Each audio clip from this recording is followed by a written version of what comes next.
अच्छा घर, गाड़ी और पैसे कमाने की इच्छा रखती हूँ तो मैं गलत तो नहीं कर रही महाराज जी? रावण को लंका किसने दी थी? बैरागी ही ले तो दी थी।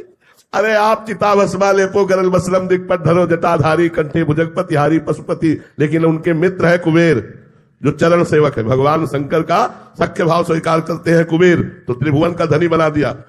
कई बार कैलाश को उठाकर अपनी भुजाओं से भगवान शिव को प्रसन्न कर लिया, तो लंका प्रदान कर दी। पूरी सोने की थी, पूरी ईंट नहीं लगी हुई थी, केवल स्वर्णमयी लंका थी।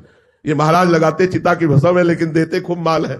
आप चिंता मत करो, ये मत समझो कि बट वृक्ष के नीचे रहते हैं, चिता की भस्म लगाते हैं, सर्पों की माला पहनते हैं। इनके पास क्या है? ब्रह्मा भी चरण वंदना करते हैं, सनकादि चरण वंदना करके जिनके सामने बैठते हैं वो भगवान शिव है। आप चिंता न करो कि वैरागी हमें कैसे देंगे, वो वही सब वैभव देते हैं। वैभव शिव ही देते हैं। हरि तो जब कृपा करते तो सब वैभव छीन लेते हैं। वैभव तो शिव जी ही देते हैं। आप चिंता न करो, बहुत ठिकाने से लगी। अगर वैभव चाहिए तो शिव शिव रटो और उनकी सेवा करो। सही बात कहते हैं, जब भगवान कृपा करते हैं तो अंदर से वैभव का राग हटा देते हैं। वैभव तो बना रहे, लेकिन वैभव का राग नष्ट हो जाता है। हरि जब कृपा करते हैं तो वैभव का राग नष्ट कर देते हैं, जो बंधन कारक है। भगवान शिव को एक नाम दिया गया है, औढ़रदानी। कुछ विचार नहीं करते वो। अब वो एक वृकासुर नाम का राक्षस था, दैत्य। उसने नारद जी से पूछा कि जल्दी प्रसन्न होने वाले भगवान का नाम बताओ।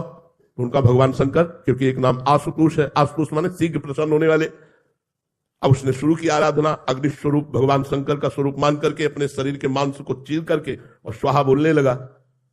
कुछ ही किया कि भगवान शिव तुरंत प्रकट हो गए। उनका अरे ऐसा क्यों करते हो, हम तो चुल्लू भर जल में प्रसन्न हो जाते हैं, एक बिल्व पत्र में प्रसन्न हो जाते हैं, ऐसा ठाकुर तो त्रिभुवन में नहीं भाई। आप देख लो, सब जगह सेव संतरा अंगूर चढ़ते, महाराज के ऊपर धतूर फल चढ़ता है, धतूर का फल चढ़ता है, अकौड़े का फूल, जो किसी के काम में लाए भगवान शिव ले रहे। भगवान शिव बहुत जल्दी प्रसन्न होने वाले, तो उन्होंने कहा तू इतना कष्ट क्यों कर रहा है, मैं तो इतने से प्रसन्न हूं, वरदान मांग। उसने कहा मैं जिसके ऊपर हाथ रख दूं वो भस्म हो जाए।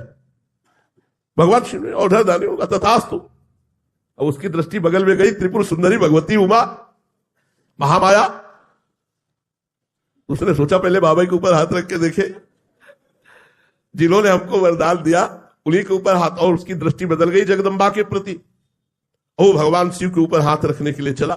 भगवान शिव भागे, अपने ही वरदान से आप भागे। अब वो पीछे वृकासुर लगा जिसे भस्मासुर कहते हैं, और आगे भगवान शंकर। भगवान शंकर ने कहा ये मायावी है, पिंड तो छोड़ेगा नहीं, चाहे जिस लोक में भाग के जाए। तो भगवान श्री कृष्ण को पुकारा कि यार अभी समस्या में तुम ही समाधान करो, नहीं तो हम फंस गए। भगवान एक ब्रह्मचारी का वेश धारण करके बीच में एकदम आ गए और कहा नमस्कार वृकासुर जी, नमस्कार। इतने प्रेम से नमस्कार कहा कि वो रुक गया। कहा भाई आप कहां दौड़ रहे हैं? बोले शंकर जी के। इनके पीछे क्यों? बोले बात यह कि इन्होंने वरदान दिया है हमको कि जिसके ऊपर हाथ रख दे वो भस्म हो जाएगा, तो मैं इनके ऊपर हाथ रखकर इनको भस्म करके पार्वती को ले लेना चाहता हूं। अरे बोले यार, दक्ष ने श्राप दे दिया है, इनके पास कोई सामर्थ्य नहीं, हाथ रख के देखो अपने ऊपर, अगर झूठ निकले ना दोनों मिलकर जेल का बस हो गया। चतुर खिलाड़ी भगवान श्री कृष्ण चंद्रजू ने एक सेकेंड में समस्या का समाधान कर दिया।